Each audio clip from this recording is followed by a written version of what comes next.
Hi friends, welcome back to smart Sri lifestyle vlogs. ఈ video అయితే మనం egg కురుల్ అనేది చాలా ఈజీగా మనము తయారు చేసుకోవచ్చండి. ముందుగా అయితే నేను ఆనియన్స్ కట్ చేసుకున్నాను. ఇక్కడైతే ఆయిల్ వేడెక్కిన తర్వాత ఆనియన్ కట్ చేసుకుని వేసుకున్నాను. ఫ్రై అయిన తర్వాత కొంచెం మన టేస్టీ సరిపడినంత సాల్ట్ అయితే యాడ్ చేసుకోవాలి. వేసుకున్న తర్వాత పచ్చిమిర్చిని అయితే 2 కట్ చేసుకుని వేసుకున్నాను. కరివేపాకు కూడా వేసుకుని మంచిగా ఫ్రై చేసుకున్నాను. ఇప్పుడైతే 4 ఎగ్స్ అనేవి వేసుకుంటున్నాను. ఈ విధంగా వేసుకొని మంచిగా కలుపుకోవాలి. ఇవి కొంచెం ఫ్రై అయిన తర్వాత ఒక పావు టీ స్పూన్ వరకు పసుపు యాడ్ చేసుకున్నాను. ముందుకైతే మిర్చి వేసాం కాబట్టి చూసుకొని మన టేస్ట్కి సరిపడినంత కారం అనేది యాడ్ చేసుకోవాలి.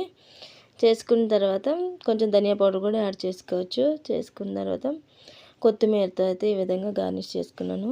అంతేనండి, చాలా ఈజీగా మనం తయారు చేసుకోవచ్చు. మీకు కనుక మా వీడియోస్ నచ్చినట్లయితే లైక్, షేర్ అండ్ సబ్స్క్రైబ్ చేయడం అయితే మర్చిపోవద్దు. Thank you for watching this video. మళ్ళీ మంచి వీడియో అయితే మీ ముందుకు వస్తానండి. Bye bye.